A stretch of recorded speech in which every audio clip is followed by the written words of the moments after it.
Electric Cafe.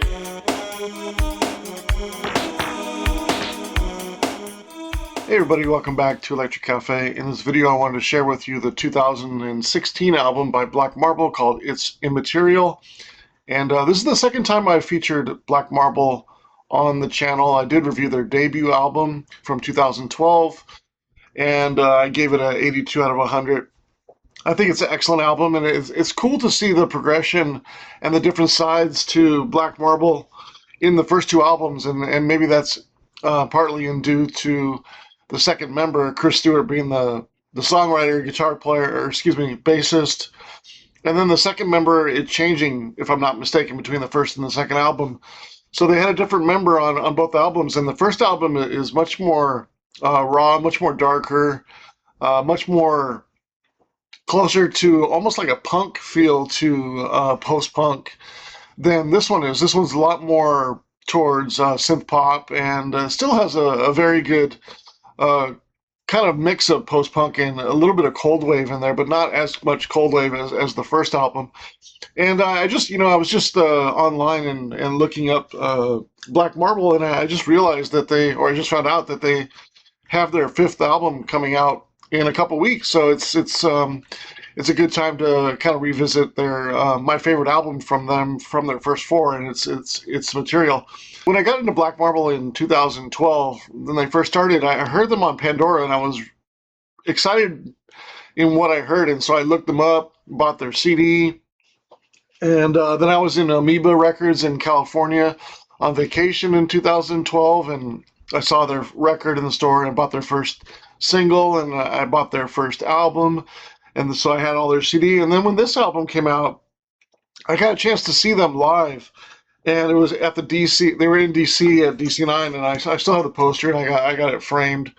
Got a chance to meet Chris Stewart and take a picture with him at that show. It was really nice. He stayed later at the merch stand, and that was cool. I think it was that one, because then the second one I saw them at.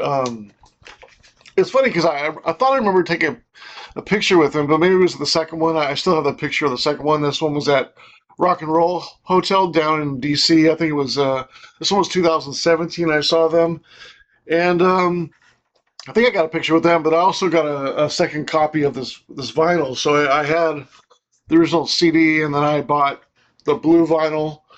And then at the show, I love this album so much. I picked up an extra copy, and this one just turned out to be a white cover. I mean, a white vinyl. I'm not too much into the difference of colors, but at least it was different, And so I didn't even know at the time. I was just picking up because I often pick up second copies of records that I know that I'll love for the rest of my life. So hopefully, in 10, 20 years, hopefully I can open a fresh copy and listen to that and enjoy that. If or maybe sell it or something if it gets expensive. I don't know, but I always like to support artists and especially albums that I love. Before the show, I got a chance to talk to him as he was going into the shows. I was with a couple friends, and he was really nice to me the second time. And we struck up a conversation. We must have talked for about 20 minutes before he walked in, and so it was a really special concert. There's something about when you find a band yourself, and that's why I'm so big on hunting and discovering music yourselves and not really taking other people's recommendations. I know that sounds kind of funny in these days when people just kind of go to other people's playlists and take recommendations and things like that. But there's so much enjoyment when you find something yourself. And I know that sounds selfish, and I know that sounds or it may sound selfish, but you get more joy. I feel like I get more joy out of it, more personal enjoyment when I find a band myself on accident or on purpose or just looking, or it comes to me naturally and I hear it on the radio or I hear it, on an app, or it's in a mix, or you know what I mean? Like, just there's something special about that, and it becomes a lot more again, like, personal, and it almost feels like they're your band in a way because you discovered them for yourself and nobody told you about them. Nobody was like, hey, you got to check out this band, and then you check them out. Like, there's always like as much as you love music and as much as you like to really find music yourself. Like, when other people like recommend music to me, a lot of times I'm like, I'm like, well, I was hoping to find them by myself if I really like them because, you just get so much enjoyment. I've done that so many times over the past 40 something years and found bands myself on accident or what have you, or just looking or taking a chance in a record bin.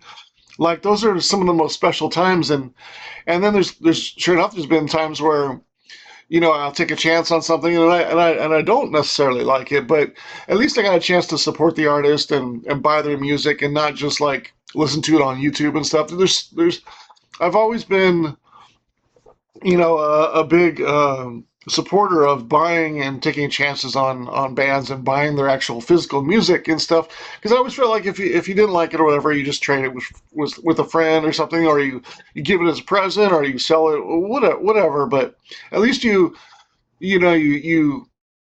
because when you buy music, you have more attachment to music, you have more buy-in for the music, you have more desire to want to listen to the music and see if you really like it. Like if you just get something for free, a lot of times you're kind of like, I don't like it, and you pass it off, or you end up deleting it off your laptop, and it doesn't really mean anything. And so that's the thing about buying and owning music that a lot of people have really enjoyed in the last few years, and hopefully the younger generations are, getting into that with physical music because it's really nice to own music and really support the music and being like, oh, this is how the band first heard their CD when it got mastered and they took it out. This is exactly how they first heard their finished production. Same thing with the vinyl. Like, just maybe I think there was probably maybe 1,000 or 2,000 copies. Not ultra rare. In fact, I have tons of electronic music that's very rare, and they have 10 copies or a couple copies or something like that. But especially with the advent of people making vinyl at their homes, on lathe machines and doing lathe copies, so that's even getting more common now. People making 5 or 10 copies and stuff like that. But for a rock band to do 1,000, 2,000 copies, it's fairly. I wouldn't say it's limited, but that's normal for a rock band stuff, especially in 2012. But when they took that record out and they played it and they got that copy, like when I bought that first edition, like that's exactly what the sound that they uh, listened to when they first played their own record for the first time. So that you know, kind of sharing that moment with them in a strange way and hearing the exact same copy or version or edition of what they heard is kind of special to me. And especially when you think about all how the albums get mastered and remastered and in different copies and 30, 40 years down the line, like this is the original first edition. This is how they first heard it. And so there's something special about that. But just owning the music in general is really special. Getting back to the album, this is a great blend of Coldwave and post-punk sound. And Chris Stewart, because he's the lead singer and he plays the bass, a lot of the songs feel like they're bass heavy. And so they're driven by the bass. Maybe they're written with the bass. And so the bass and the lyrics and the bass and the pacing of the song go perfectly. And I don't know if I've really ever analyzed the lead singer and how they create the songs, whether they create them on pianos or they figure out the harmonies and the pacing on a guitar or an acoustic guitar.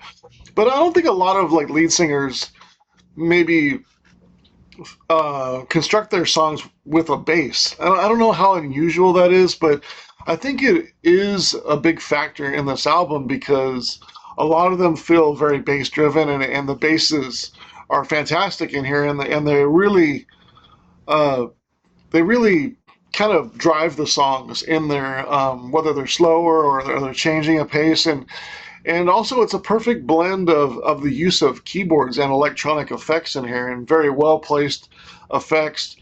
There's some experimenting in here too, but not going too far, so it still stays kind of poppy. And then there's also some really strong drum programming as well. And so then you combine that with almost like a surf rock feel. There's because they're very bass driven and they're generally very upbeat and happy. I wouldn't say it's more towards like a campfire sing along, but there's a driving kind of like surf rock feel in some of the bass lines. And so then you combine that with very simple lyrics from Chris Stewart, but they're all around like relationships and love, and they're very simple, but they fit perfectly for the music, and they they don't overcomplicate things, and they're very kind of like romantic in a strange way too, and but at the same time they're not obvious ones, but they're deeper, simpler, they're deeper, but they're simple, so it's kind of hard to explain, but they're not like overly complicated and overly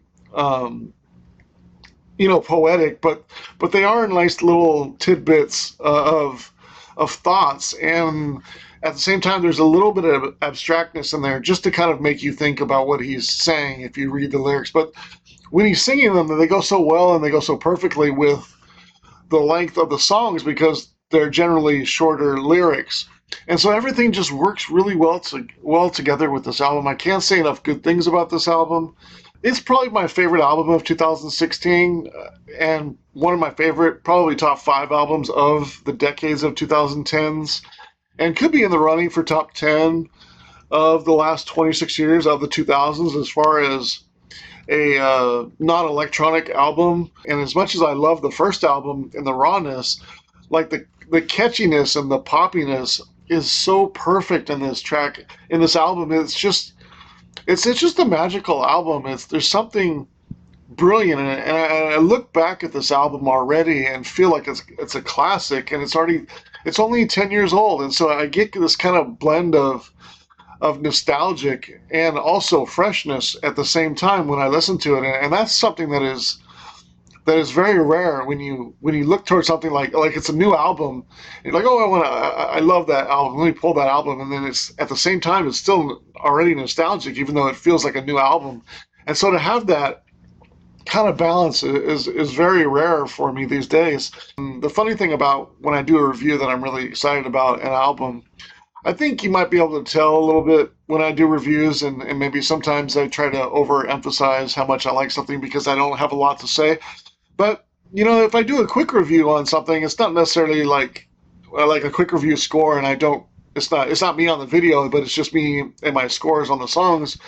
You might think that I don't have anything to say about it, and for the most part, that's kind of right. Although I probably could press it if I wanted to, but sometimes I just put up a video because I'm listening to it and I want to score it real quick and share the music, and it's just something I'm listening to, just like I would do if I had a Spotify or some kind of something, or just said, I'm listening to this album today and I just happen to score it. So sometimes I do that with quick reviews.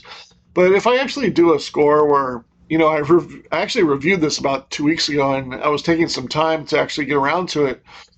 And I think you can tell a lot when I have a lot of things to say, or maybe my excitement level's a little higher, or I have more of a descriptive, more of an in-depth review that I really like it. But it's so true, because an album like this, it makes me point out the ways that I like it so much more than an album that I'm so on.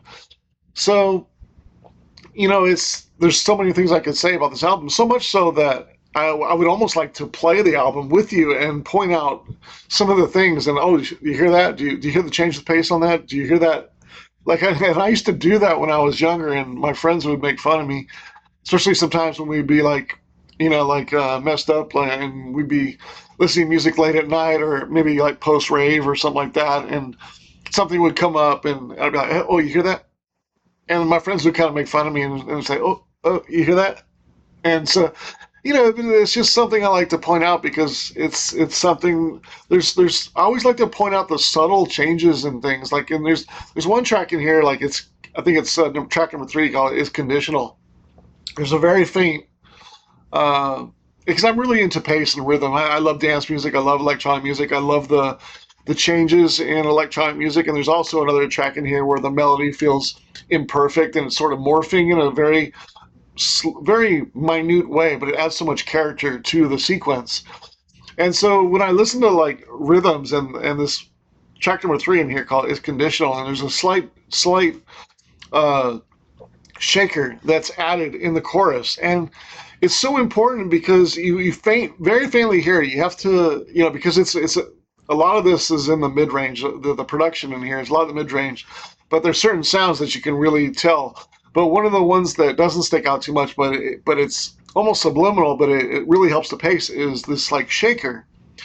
And so the track kind of picks up speed at a certain part, and then the shaker kind of starts and goes into the chorus, and you're like, oh, I love how that track kind of evolved, and now it's like it was kind of like stark and experimental and kind of minimal, and then it sort of kind of had all these effects and all this echo on it, and then all of a sudden, like it becomes like a sort of like a driving danceable song, and it's driven by this like very light shaker, and it's so perfect in there. And it's like I always love pointing out the subtle things in tracks, because I feel like, when you have such pop sounding and such tight songs like this, and the minor changes in here, and sometimes there's bigger changes, but just the combination of everything in this album is so perfect in a lot of ways. There's the only the only thing that I dislike about this album is the artwork.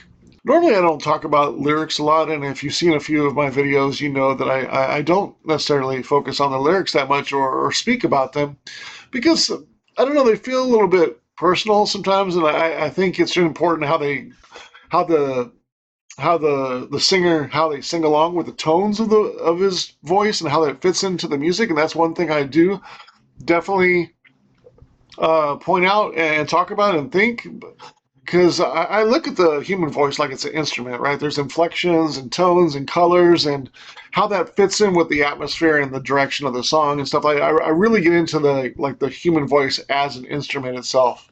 So I do like it as an instrument, but I don't necessarily care about what it says. I mean, you could say probably different words with the same sort of tone in your voice, if you know what I mean. So it's more about like the tones and how it fits into the music than really what they say. And often I don't, and often maybe I kind of liken it to meeting your favorite celebrity, right? If you meet your favorite celebrity and you actually meet him and you get to know him, maybe you'll dislike him. So sometimes, like when I'm listening to a singer sing, and maybe I get to know them a little bit more, that I kind of lose that kind of appreciation, or I look up to them, because in a way they do seem more human, or maybe flawed, or they they're too revealing, or maybe it's something I don't agree with, right? There's that too. So there's some things that I don't necessarily like in lyrics, and maybe that comes from like hip hop. Maybe when I got into hip hop pretty early, like when I was like 8 or 9 years old, and it didn't matter what they said, and I knew they weren't necessarily talking about something that was relatable to me, being somebody from a different city, or a different side, and not being really into their culture, and really not understanding it as a 9-year old,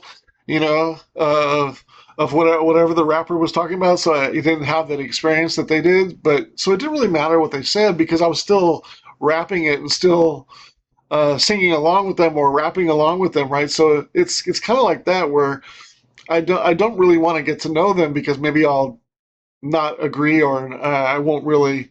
Um, Maybe I'll just lose a little bit of appreciation for what they're talking about. And so there's that side of it too. But it shows you that somebody can sing about anything, and you can sing along with it. And it's just the power of music and harmonies, and singing along is just kind of natural, and you want to. So there's both sides of that. But with getting back to the Black Marble part, like there's something so perfect in the simple lyrics, but they mean something more than something that's over elaborate and explaining. Like sometimes the simplest lyrics are the best, and especially when you talk about love, because love is really simple. Before I did this video, I was planning on talking and pointing out quite a few things with each song, and now that I'm already quite a few minutes into this video, I just want to play the music. But this album makes me feel alive, and makes me feel like dancing. It makes me feel like the simple things in life matter. It's nostalgic at the same time. It's got great production. It fits a mold, and it fits. It's a perfect sound. I feel like in the blend of post punk and Coldwave, and just a really strong production, really creative, and super catchy. So let's check out It's Material by Black Marble from 2016.